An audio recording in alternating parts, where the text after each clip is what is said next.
Alright, so let's get through the rigmarole before we get into the Miami Dolphins podcast. Remember, guys, this podcast posts each and every single Wednesday. The first segment of the show, we go through all the Dolphins news you need to know about. The second segment of the show, we go through all the AFC East news you need to know about. And the third and final segment of the show, we go through the Miami Dolphins fan Q&A. So the first news story of the day, which is a pretty interesting one, is concerning TJ McDonald, and it is, I think a lot of Dolphin fans are wondering what's going to happen to him after this season. Obviously, he's going to be suspended for the first half of the year, and how that's going to work out, how the practice reps going to work out, and all that other stuff. So this really kind of explains it. The article is by Dallas Robinson, and again, the report is concerning TJ McDonald.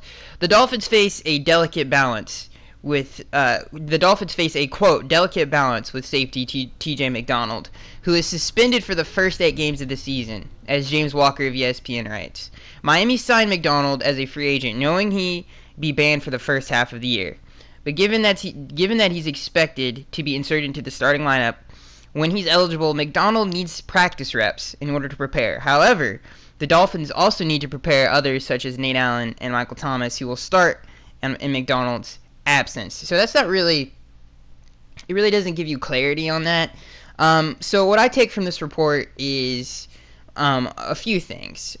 So from what I've heard from different reports in TJ McDonald, especially interviews early in the year and OTAs, they were all getting equally the same amount of reps. I don't think that's going to be a problem going into the season. That one person didn't take as many practice reps. The only one person that hasn't taken a lot of reps at safety is Michael Thomas, who's gotten a lot of reps at the slot corner role. And I know a lot of Dolphins fans want him to play in the slot at cornerback because he's played safety. He's a really good open field tackler. He's played a robber safety, so that should mean something when you're talking about tackling. And so I think, and he's got decent coverage skills for the slot. I don't think, the thing I have about Michael Thomas is I don't know if he's quick enough to be in the slot, or is he athletic enough to be in the slot. That's the only two things I know, but I know he's smart enough to be there, and I know he can tackle, and no team is going to run at Michael Thomas because of his safety background. He would be like as physical as you could get if you were a slot corner. So this basically is saying, I don't think it's going to be a problem. The whole TJ, like the reps problem, I don't think that's going to be a problem. Obviously TJ needs to get as many reps as he can. He's going to be able to play preseason, and I think that's what this report doesn't take into account. When preseason hits, he's going to get a lot of snaps in preseason. So that should even it out, if anything. And I'm sure Nate Allen, I don't think he's going to get as many snaps as Nate Allen, or TJ's going to get more snaps than Nate Allen in preseason. So they're all going to be well prepared going into the season. So I don't think Dolphins fans should worry about that. So that's just to run down some things. Like I said, in OTAs, they literally ran. Rashad ran with TJ, then he ran with Nate. So Rashad's got reps with both of them. And his chemistry, he said in the interview that the chemistry's pretty good. So that's a good thing. And especially since Rashad's being teamed up. We saw, the sad thing is Issa Abdul-Quddus was his teammate last season. And they were a really good duo. Issa had a really, really, really good start to the year. Obviously, he had a pick in his first NFL game. And then the best game that they had together was against the Steelers, where they each had an interception. So that safety duo was really good. And it sucks that Issa had that neck injury that ended his career, or the duo would have even been better. So it's unfortunate, and it sucks because those two would have been good together. But Nate Allen, I think Nate Allen's having to add a couple more things. I've been hard on Nate Allen, but I think Nate Allen is having a really good offseason. We've seen that in interviews with different coaches, and him himself saying this is the healthiest offseason he's ever had. So this is a good thing for Nate Allen. He's going into the season probably as healthy as he's ever been, and the most prepared he's ever been. And some of the sleepers for that safety position, Walt Aikens, been getting a lot of praise there. Who else? That's really about it. Nate Allen, I think, is going to definitely hold that position down. So yeah. All right, so moving on from that. See, okay, we got the next news story. Is revisiting Brent Grimes' release. And I wasn't going to do a news update on this, but I was like, this is not worth it at all. Now, if you've been a long-time fan, you guys can go find a video on the channel where I think it was pre-2016 season where we go through, I don't know if this was when just Brent Grimes was released, but it was pretty close to that, and I was saying that it wasn't that big of a deal. Like, I didn't like Brent Grimes. I think his last season in Miami was terrible, and it was pretty bad. And obviously his wife and the whole thing. So this is revisiting it and this is legitimately why he got released. And I think it was from poor performance, not from the whole Twitter situation. The Dolphins. Okay, so this article is by Connor Bryan. The Dolphins released cornerback Brent Grimes in March 2016, which his wife Miko Grimes took credit for at the time.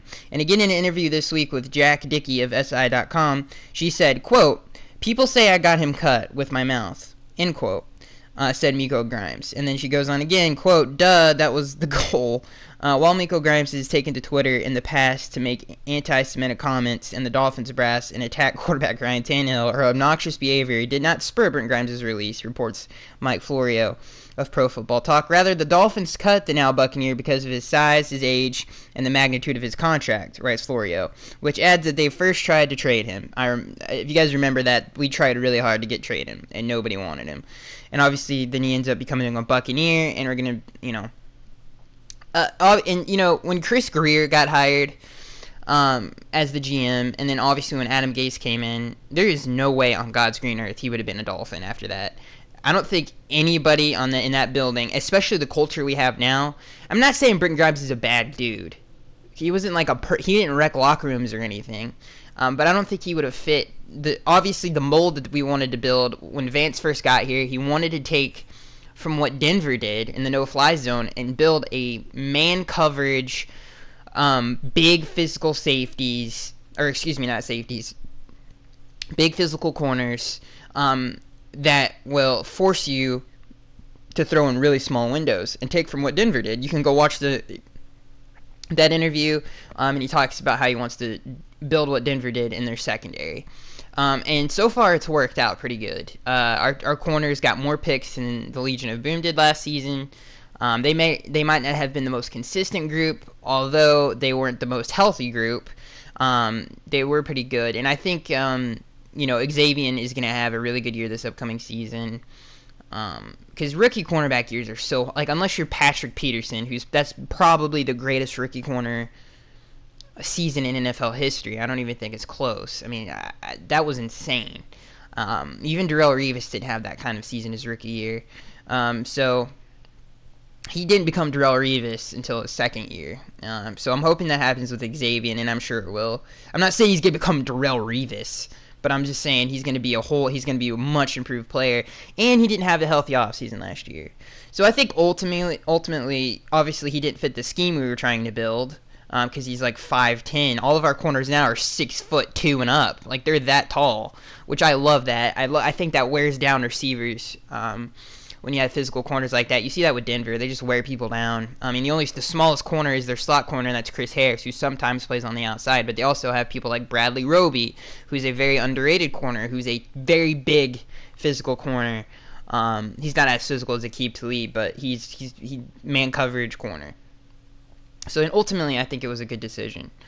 And that, I think, is all the Dolphins news you need to know about. I mean, you guys really didn't need to know about the Brent Grimes situation. But yeah, so I guess we're going to transition into the AFC East news you need to know about. There's nothing to report on if you guys are wondering, the Jarvis Landry situation. If you guys want me to I guess we could get into this before we get into the AFC East news you need to know about. This is an article of Pro Football Rumors. Opinion: Dolphins should not extend Landry in 2017. So it's an opinion article. It's not a report. This is just a pure opinionated article, and it's by Roy Parks. And I thought we would go through this before we get into the AFC East news you need to know about, because I think this is the argument against Jarvis Landry, right? And not a lot of people argue against it. There's only a few people. So I thought we would go through the points of why Jarvis Landry should not be a Dolphin, which hurts my soul to say. So let's see here. Let's see if we can find it. Okay, right here. The Dolphins bet maybe too simply to let Jarvis Landry play out the 2017 season, his contract year, and put the franchise tag on him in 2018. Roy Cummings of Florida Football Insider's opinions. After all, Landry is set to make more than $1 million, so even the projected $17 million tag in 2018 would allow him to keep Landry for at least two more seasons, about $8 million a year, which is well below the $14 million per year he would likely get. That's not true. See, this keeps getting swung around. He's gonna get paid somewhere. With all the legitimate reports, they've all reported somewhere around 11 to 12 million a year. So jumping that all the way up to 14 is a little ridiculous. Likely to get a new contract. Although that the approach could create some discord between players and team, it does make short-term financial sense. Okay, so he goes on to say the whole touchdown production situation and stuff like that. And then obviously he brings up a great point. We could franchise tag him. So that's the argument against giving him a long-term contract. It's just to franchise tag him for the next 2 years. And it's insane that Juice Landry is going to get paid $1 million for playing in a Dolphins uniform this year. I think that's just robbing him. That is insane to me. I mean, Brock Osweiler's getting paid so much more than that. I think he's in double figures. Double figures. I think he's in the $10 million range. And Juice Landry is getting paid barely $1 million, just a little over $900K, and that's still a lot of money to normal people, obviously. But it's in football sense, in sports sense, he deserves way more money than that, and it's just insane. All right, so that was, I guess, a little bit of an argument of give why we shouldn't sign Jarvis Landry now. There's another side of it where the cap goes up next year, like it does every single year, and he could get paid more next year, which is a good point, and hopefully that's what we're doing, is just waiting to give him a fatter contract. I hope we crap and told him that, so when we, you definitely don't want to let Jarvis hit the open market, because then anything can happen. So, well, I'm sure we'll figure it out. And we're just counting down the days until when we do. Alright, so let's move on to the AFC East news you need to know about. Let's start with the Patriots, because I hate talking about the Patriots. Because the reason I do is just because there's just people, they're in the sports news cycle every single day. I'm sure you guys hear enough about them. So obviously the Patriots linebackers with, I think Dont'a Hightower is the second highest paid Mike linebacker in the NFL now, to only Luke Kuechly. And then you have David Harris. There's a whole, Patriots conundrum linebacker. We'll get into this. Let's get into this article. So there's a big competition between the linebackers right now. This article is by Dallas Robinson. Alright, let me try to find it. Okay. Dont'a Hightower and David Harris are the only linebackers guaranteed to earn spots on the Patriots roster. Per Mike Razias of ESPN, as such, veterans like Sean McClellan and Kyle Van Noy, plus undrafted free agent Harvey Lang, who received $115K in guarantees, aren't assured on making the squad. Harris, meanwhile, likely won't play an every down role, but could act as a key backup to Hightower, who New England wants healthy for the entire season. That's not going to happen. Dont'a Hightower has never had a healthy season. The guy that I would say out of all those guys, Shea McClellan, and Kyle Van Noy, between those two, Kyle Van Noy, I mean, last year he was mainly a coverage package linebacker. And in their quarters package, when there was there's only one linebacker on the dang field, he did a very good job for them. So he's by far, in my opinion, they obviously came in the trade from Detroit. He's by far the most talented out of any of those guys. I hope he gets let go, because he's very talented in terms of just a sub package guy who can come in on coverage now. It's a super talented guy. I like him. All right, so let's move on to the Jets here. Or you know what? You want to start with let's go to the Bills and then the Jets. How's that? I don't really care what order it is, but might as well. Let's waiting for this to load. Okay, off season. Okay, we could do that. The Bills linebacker battle wide open. Let's get into those two news stories here. And of course, in case you didn't, I think I reported on this the last podcast, so we won't go into that. So this article is by Dallas Robinson, and this is concerning wait, is this the Jets or Bills? I think this is the Jets. Hang on, this is the Bills. Okay, no, it's the Bills. All right, let's see here. Sorry, guys, it's taking forever here. All right, Bills, this is the podcast, okay? It's the podcast. While Preston Brown, Lorenzo Alexander, and Raymond Humber served as starters during minicamp, the Bills linebacker core battle is wide open. Per Marsko of BuffaloBills.com, just murdered that guy's name. Reggie Ragland, the club's second-round pick a year ago, missed his entire rookie campaign with injury, but could be in the line for playing time in 2017. Buffalo has also signed veteran Gerald Hodges, who posted excellent results with the 49ers last season, to a low-cost deal. By the way, Gerald Hodges has had a great career, and I know a lot of Dolphins fans wanted him to be a Dolphin. He would have been a great sub-package guy, and just a great guy to have in camp in general for competition. And then the Bills ended up getting him. But yeah, the whole Reggie Ragland thing is really interesting. The fact that he's not even... First of all, Reggie Ragland, you talk about questions if a linebacker can be a three-down guy. Him coming out of Alabama, not the greatest coverage linebacker in the world. Great physical linebacker. Very Dante Hightower-esque. Dante Hightower is a terrible coverage linebacker. But he does everything else stupendously.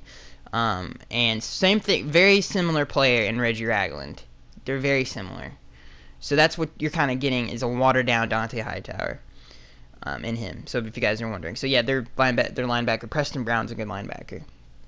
So yeah, I just, it's weird how that's still open, because Preston Brown, he's a really good linebacker. So the Buffalo Bills offseason in review. Obviously, here are some of the notable signings. Michael Hyde from the Green Bay Packers, Jordan Poyer, Stephen Hauschka, Ryan Gorey, Lorenzo Alexander, who they re-signed, Patrick DeMarco, the fullback from the Falcons, Andre Holmes, the receiver from the Raiders, Jordan Mills, Colton Schmidt, Vlad DeKaus, Rod Streeter from the 49ers, Ryan Davis, Sharice Wright, Colt Anderson, Gerald Hodges, Raymond Humber, Mike Tolbert, Brandon Tate, TJ Yates, Leonard Johnson, Joe Barnyard, Corey Brown, Carl Bradford, and Jeremy Butler. So the biggest name out of all of those guys is, I think, well, you know what? We're going to do a top three here. By far, Micah Hyde. Obviously, I would say two, or you know what? Two, Andre Holmes. I was going to say Lorenzo Alexander, but that's obvious. Two, Andre Holmes, and three, Patrick DeMarco. I think those three really jump off the screen to me. Andre Holmes, really good red zone receiver for the Raiders. Patrick DeMarco was a really good fullback and he was instrumental in their monster running game. So they have two fullbacks, which is interesting. Mike Tolbert, I think Mike Tolbert's out of his prime. But Patrick DeMarco, who signed a 4-year, $8 million deal. Those are the three that really stand out to me, especially Micah Hyde. He's by far the most talented out of any of these guys, who got a $30 million, $10 million guaranteed contract. Micah Hyde can play corner, slot corner, safety, free safety, strong safety. He can play any position you want him to. So that by far is the most talented player that they signed. And Stephen Hauschka, really weird that they signed him. He had a terrible year last year. All right, so moving on from that, we're going to the New England Patriots. No, we're not going to we're going to the Jets. My bad. Let's see here. Going to the Jets. Waiting for this to load. Alright. So, yeah. Micah Hyde. And then, obviously, they get Tre'Davious White in the first round. So, they did a good job. They did an okay job of replacing Stephon Gilmore. I still think that secondary has lost a lot. But they did need a new safety, and Micah Hyde is definitely a upgrade from what they've had. And he's a really good player, so yeah. So I guess that's probably, I mean, that's by far the best signing that they've had. And they lost so much in free agency. Like Stephon Gilmore, one of the better man coverage corners in the league.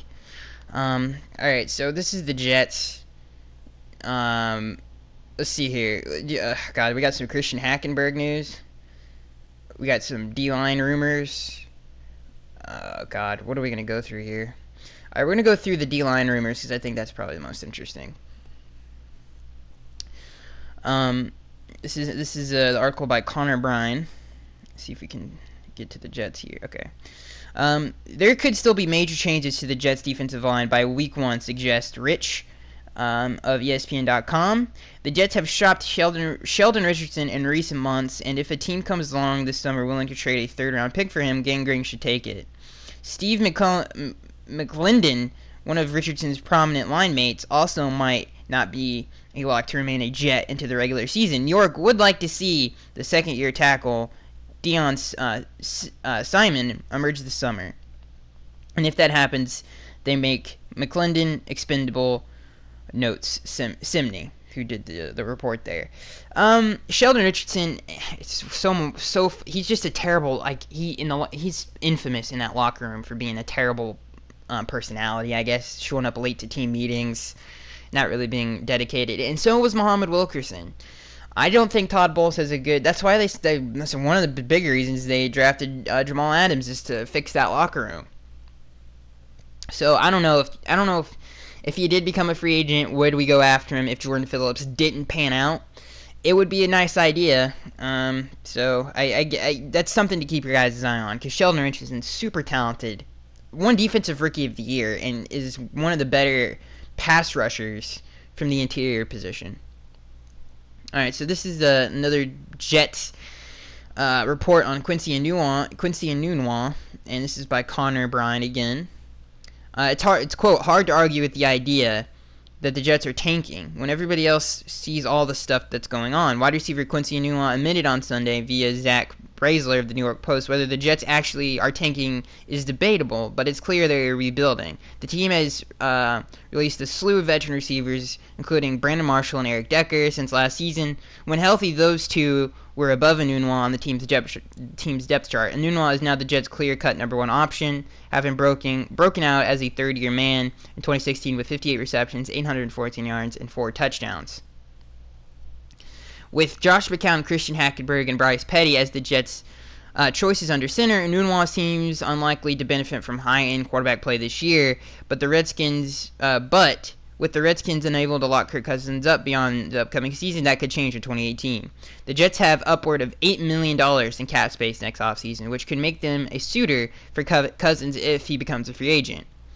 Rich reports to ESPN.com. However, considering Cousins will be entering age 30 in 2018, Simney doesn't seem him as fit for the young Jets. Well, he could play another 10 years in today's league. The quarterback barely can get touched.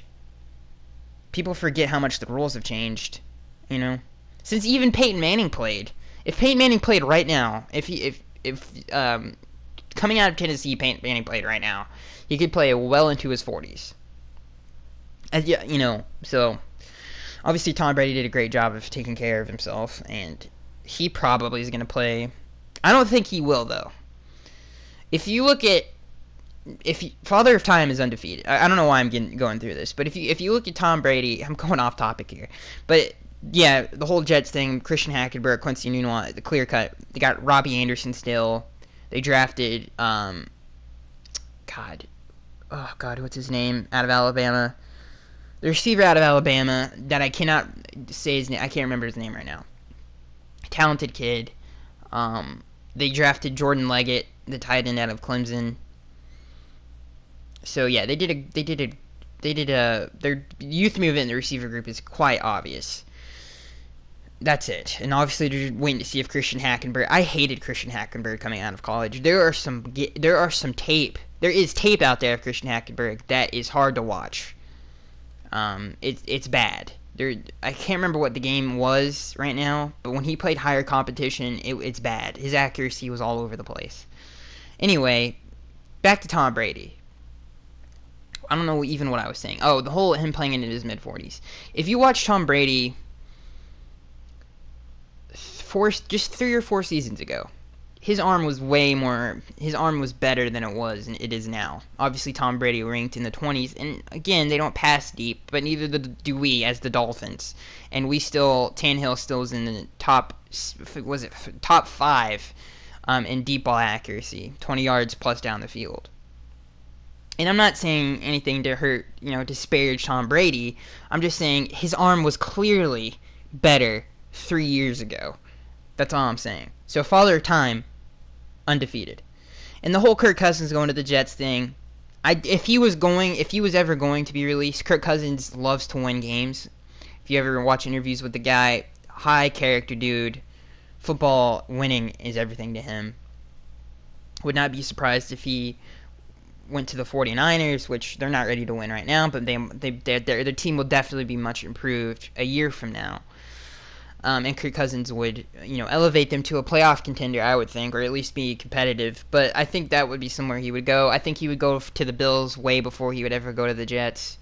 Just my opinion. I don't think he's in it for the money. Now, if he was in it for the money, obviously he would go to the Jets. That's about it for the Jets. We can hear about some Hackenberg news if you guys want before we get into the fan Q&A. I guess it's important. A lot of Jets news. Just waiting for this to load. Yeah, and the whole exodus, it's like Game of Thrones with these GMs, man. They're getting fired left and right. It's crazy. Let's see. I'm trying to figure out. Okay, here we go. This is a short report.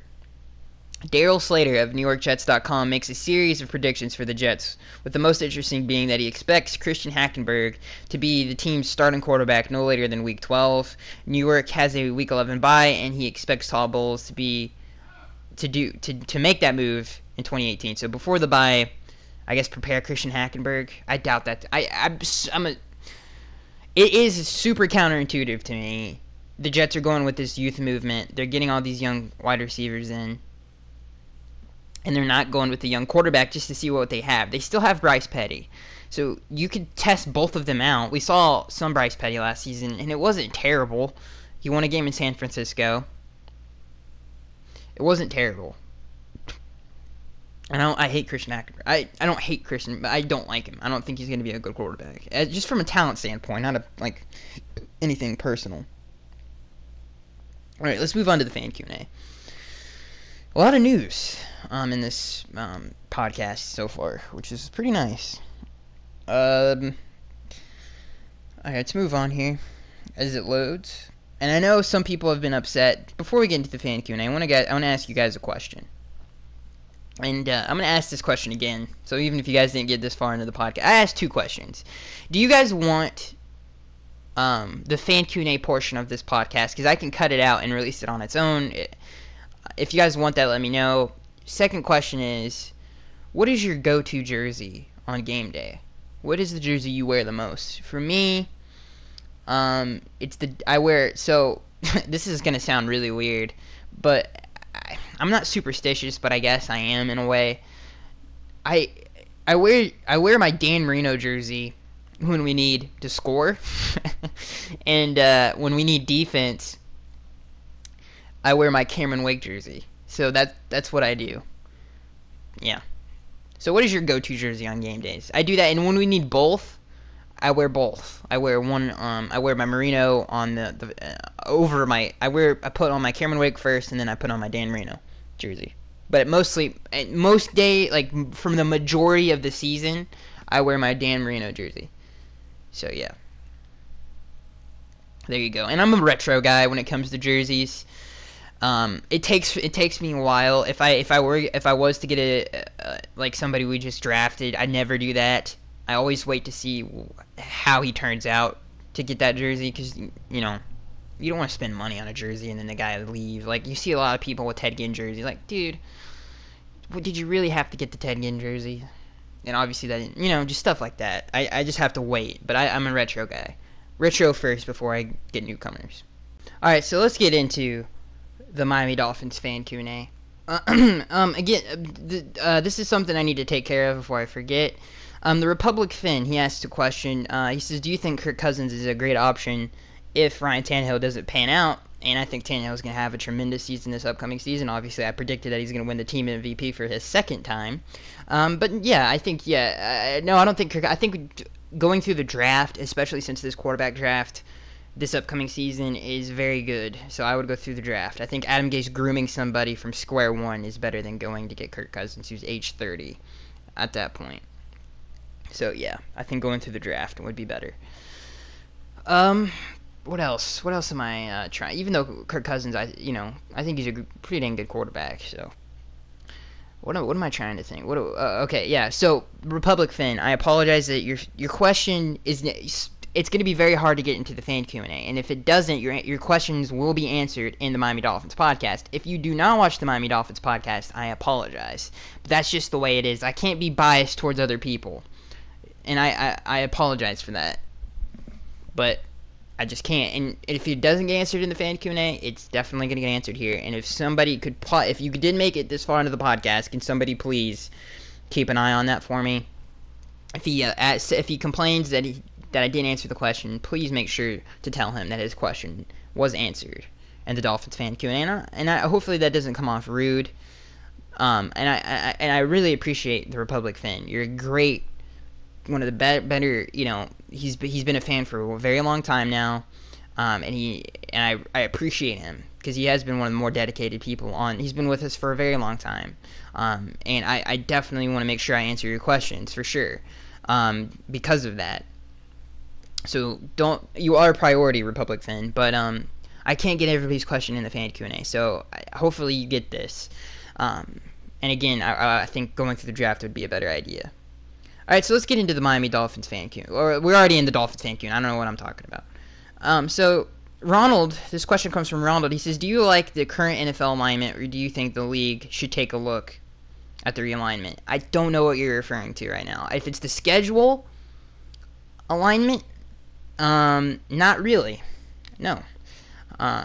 So yeah, I would have to. You put a link in there. And it's on Facebook. I think I have to sign in. I don't have a Facebook, so I can't look at it. But yeah, I think that's what you're referring to. This next question comes from Will. He says, do you think we should draft Forrest Lamp, or are you happy with how things went? The prospect that I wanted the most for the Dolphins, my number one prospect on the top of my draft board for the Dolphins was Hassan Reddick. I think what he would have brought to the table would have killed two birds with one stone. I think he would have been a really good hand-in-the-dirt 4-3 pass rusher, which is the system we're going to run this upcoming season in the wide nine. And I think he would have set the edge really well in terms of run defense. And I think we could have dropped him back in coverage on third down, and he would have been exceptional at it. The Cardinals... He played middle linebacker in the Senior Bowl, and the Cardinals are actually going to play him. I think that's stupid because I think you should use him as a pass rusher hybrid. But because he's really good at rushing the passer. But Hassan Reddick was my number one guy for those reasons. And second, well, I love Forrest Lamp, and I thought we kind of got bit in the butt there because we couldn't trade up to get him in the second round. And obviously there were heavy rumors that we were also going to get Finney from Indiana. We ended up going with Raekwon McMillan, who I think is a steal anyway. So yeah, I am happy with how things went though. Charles Harris has been a revelation so far. He's been great, and he's surprised me. He's actually so far met my expectations and went well above them, from reports and interviews that we've heard. And we'll see, hopefully we see more of that through training camp and preseason. The Highlight God says, who is the key player to take us to the Super Bowl? This is a great question. Oh my god. I'm going to say Tannehill, obviously. But to not go on the obvious road, I would say the defense needs to get better. We cannot be 29th in the NFL in total defense to be a consistent winner. That's just got to be fixed. And thank God and thank Jesus that this past draft was defensive heavy. And not only from that perspective, but the fact that it was so deep in terms of defense. Like, it was so talented. The defenders in that draft were super talented. The race for Defensive Player of the Year is going to be really fun to watch this upcoming season. So I think defense, not just one single player, but I think a key player would be Tannehill, but the defense. Justin Lee, he said, would it be possible for you to break down highlights, good and bad, in the regular season? This is funny timing, and funny should you ask this. So Tuesday you guys got the Isaac Asiata versus Ted Larson training camp video. I wanted to do where it wasn't breaking down film, but it was reacting to David Bradford. He did a great job of really cataloging and logging every drawback Tannehill had last year. It was like 9 minutes, so it wouldn't have been that long, and it would have been a fun video for you guys, because you guys would have seen Tannehill throw touchdowns, and it would have been fun. You guys could have got my opinion on some of the plays, and it would have been fun, but I couldn't get it out to you guys, and I'm still working on it, so I would say put a pin in it, because it's not a no, but it's almost a no, but I'm working on it, just so you know. Will says, how do you think Matt Burke will do in his first season as defensive coordinator? I think he'll do better than I thought he was going to do. Vance Joseph, I think we're gonna lose a little bit in terms of an emotional leader. I think Vance Joseph was kind of they really loved, all the players really loved him. They were behind him all the way, and I think you kind of got an extra effort, especially from like people like Donald Butler and stuff, people that he just got off the street, and it really, that defense was like a band of brothers. They played together, do or die, go down with the ship. We're gonna win together, we're gonna lose together type of mentality. And I think Matt Burke can still hopefully have that kind of feeling to the defense, and that's the only thing that I think we're going to lose a little bit of is an emotional leader. But in terms of a cerebral standpoint, from a play calling standpoint, we're not going to lose anything, and that's something Vance Joseph did at the highest level last season. And his subbing in and subbing out is the best we've had since I don't even know when. It was amazing, and that's something we forget about. He did stupid things like drop Cameron Wake back into coverage on third down. It worked sometimes, but most of the time it didn't work, especially in the 49ers game. It was really stupid. When in a 4th and 15 and we're dropping Cameron Wake back in coverage, that's dumb. But other than that, Vance was perfect. Those are just little things. But I think from an emotional standpoint, we're going to lose a little bit. But from a play calling standpoint, Matt Burke is going to be just as good, if not better. Will says, trade any pair of receivers. Trade any receiver to pair with Jarvis Landry. But you have to trade either Kenny Stills or Devontae Parker. This is a hard question. So, I want to go out and get a stud on the outside. So if I could trade any outside receiver. Ooh. I'm going to go out and I'm going to get Amari Cooper. Now, you might be saying, why aren't you going to get Julio Jones? I think, for one, Julio, the only gripe I have with Julio, I just hit my mic, I apologize. The only gripe I have with Julio is his durability is terrible. He can't stay healthy, and he's getting up there in age now. I'm going to settle for the younger outside receiver in Amari Cooper, who can also play in the slot. He can play any position on the field, and I think he's a dominant outside receiver. Obviously, he struggled with drops his first season. He corrected that in his second. He still had some, but not as many. I think he's going to be a Hall of Famer one day. He actually wanted to be a Dolphin. He did an interview before he was drafted, and he actually thought he was going to be a Dolphin. And he ended up being a Raider. A lot of people thought the Raiders might take Kevin White. That didn't happen. They did the right thing and got Coop. But I would trade for Amari Cooper. Yeah. Because he's durable, young, and he's really good. This next question comes from Will. He says, Skaggs, Ricky Williams versus Jay. Who's your favorite? God dang it. Run Ricky Run was so fun, and Ricky was so fun to watch. I think he's a Hall of Fame talent. And like 15 to 20 years from now, when weed's legal, we're gonna look back on that and we're like, wow, we really robbed him of a career. Um, I think if it wasn't for his absence due to sometimes injuries and obviously suspensions, and if we didn't run him into the ground, Ricky Williams has the best quote in the world where he said, "If I ever played with a quarterback in Miami, I think he said we would have won a championship." And I think it was either we would have won a championship or his career would have been longer. And he's absolutely right. What we did with Ricky was ridiculous. We ran him into the ground, and we never tried to go get a quarterback. And the three quarterbacks, there's only been three that we've drafted in the first round: Dan Marino, Hall of Famer; Bob Greasy, Hall of Famer; and Tannehill, who I think if he can listen, I'm not saying he's going to be a Hall of Famer, but he's pretty dang good for a first round quarterback. And I know people, if you have a different opinion on that, that's fine. But it's super subjective when it comes to Tannehill. It really is. You can be on one side of the spectrum or the entire other side. I am on the side that Tannehill is a franchise quarterback. You can if you want to be on the other side, that's fine.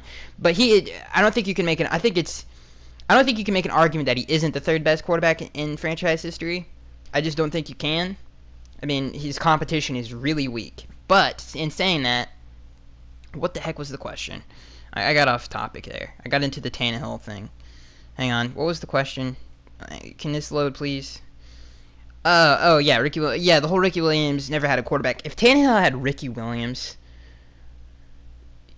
oh my God, those teams went 10-6 without a quarterback.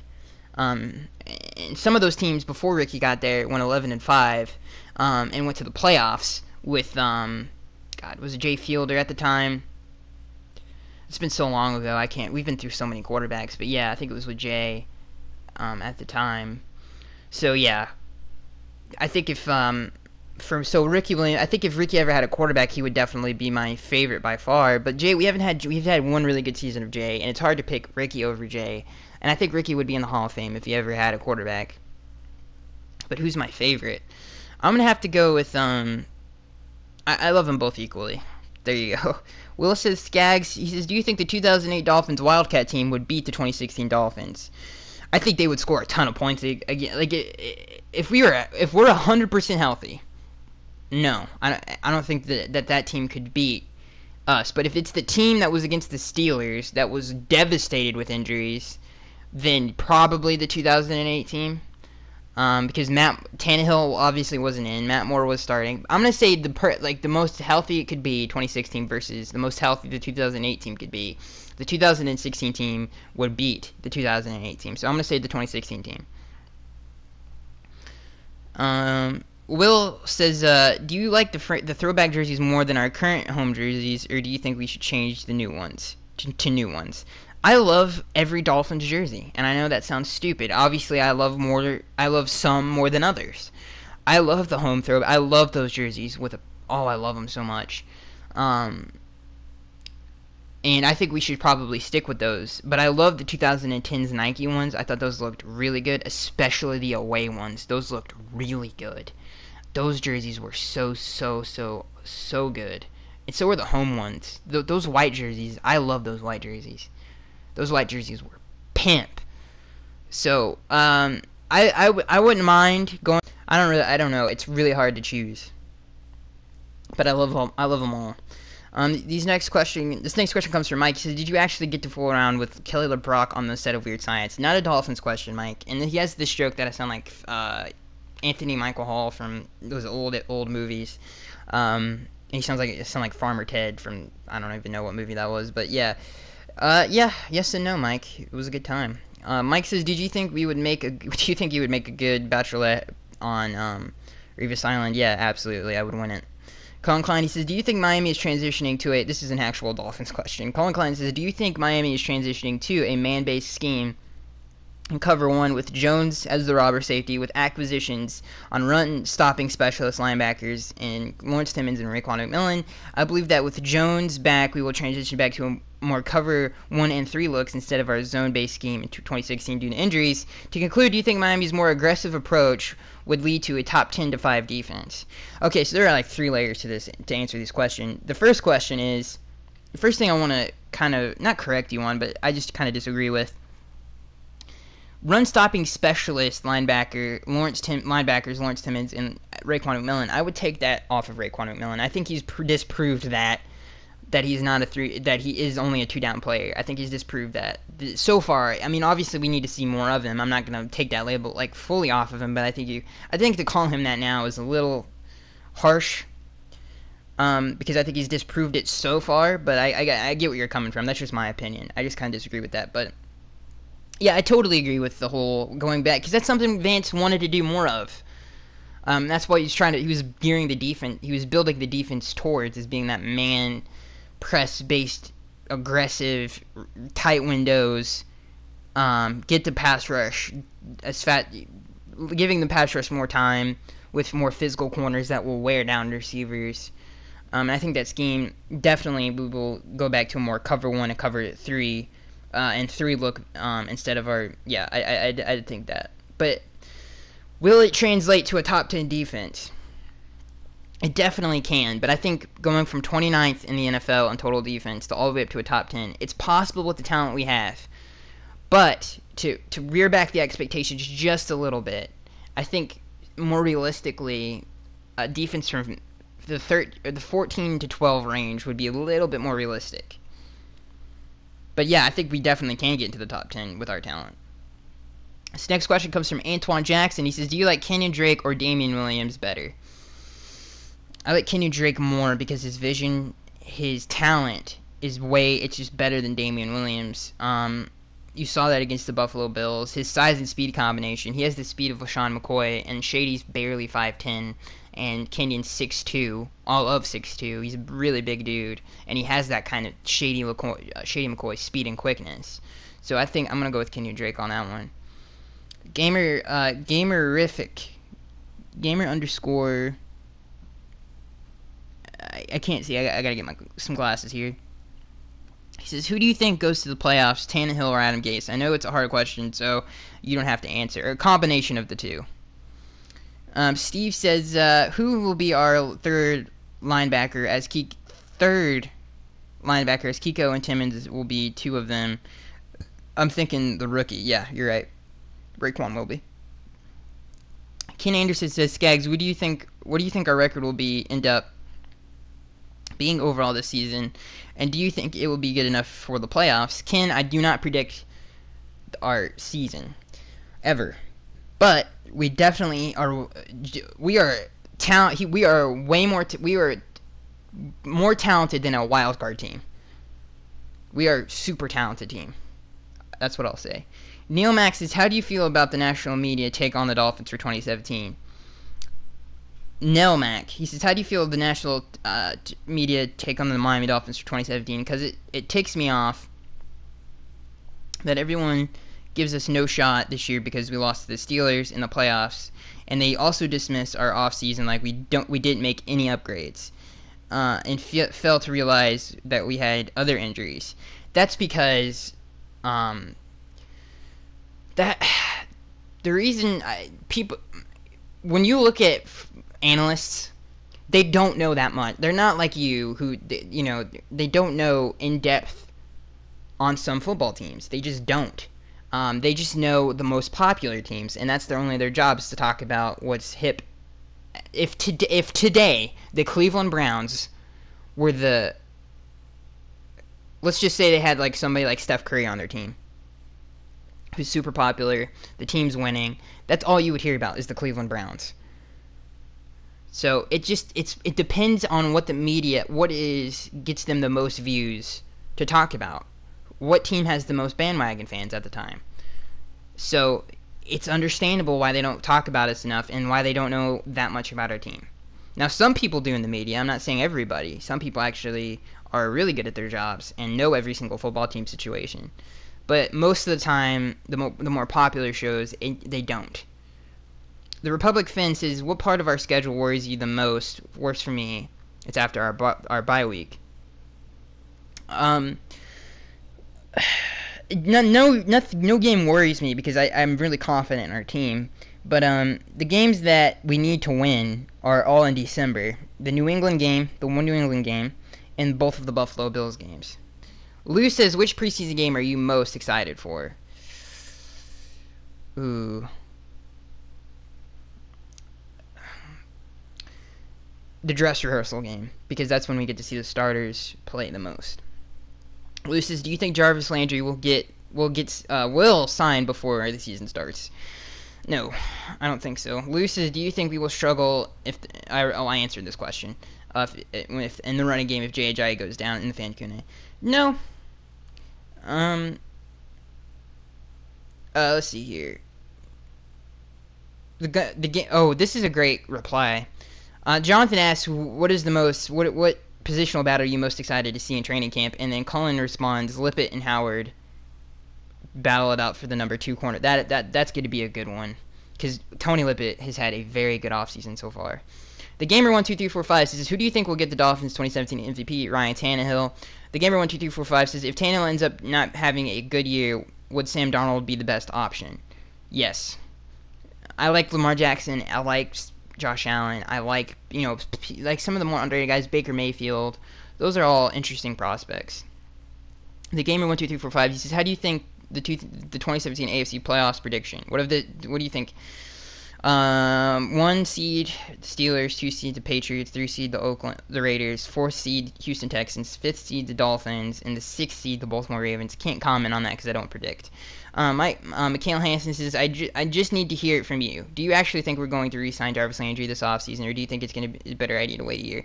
In some sense, there is an argument to be made, like earlier in this podcast, that if we wait a season, when the cap goes up, it'll be easier to pay him more money.